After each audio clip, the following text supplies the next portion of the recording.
Hi, everyone. This commission was organized to hear from and listen to the people of New York City as to what changes should be made to the city charter.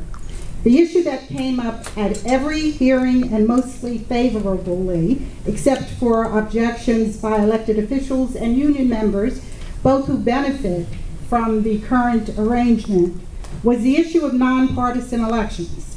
Now, I realize that I'm simply a black woman who has never been asked and probably will never be asked to sit on a commission and decide something so important as to whether or not New Yorkers should be given the opportunity to vote on such a matter. And as I said, nonpartisans is the issue that's received by far the most attention. Congratulations to the people on both sides who came out to speak their piece. We've done our job. We've demonstrated that there is a live debate on this issue. That's what democracy is all about. This is definitely about democracy. 2 million voters voted for it in California. Tens of thousands of people in cities all over the country are debating it. The role of the commission is not to decide the fate of this issue by default. No, it's to give it to the people. It's the number one issue that was presented to you, no matter how you count.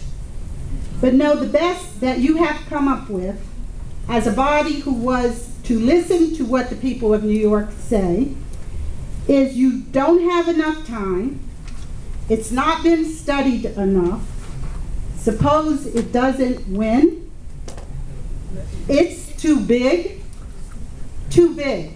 We just elected the first black president in a nation that was founded on slavery. That was pretty big. And every step towards expanding enfranchisement has required something big. I think it's important also to recognize, with all due respect, that we are not counting on the commissioners to educate the community. I'm a community organizer, and we've worked for 30 years along with lots of different community organizers and other people who will educate. And in fact, we were out in the streets for a half an hour at Harlem Week yesterday. 100 people signed on to support nonpartisan elections, and they didn't need degrees. What they basically needed to hear was that people were being excluded. I want to acknowledge the good work of attorney Harry Cresty, Professor Phil Thompson, and New York's premier reform organization, Citizens Union, who, by the way, did study the issue for many years, and they did a terrific job.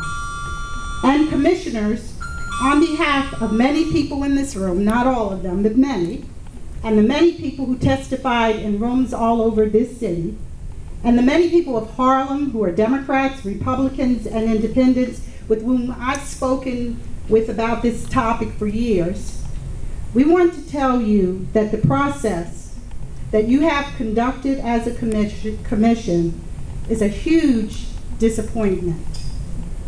Your evaluation of the testimony is simply distorted, and for us, it comes down to this one simple fact. There are 1.5 million registered voters who are being denied the right to participate, and you seem to be moving in the direction of denying the people of the city the right to weigh in on this. This is not democracy, it's a disgrace.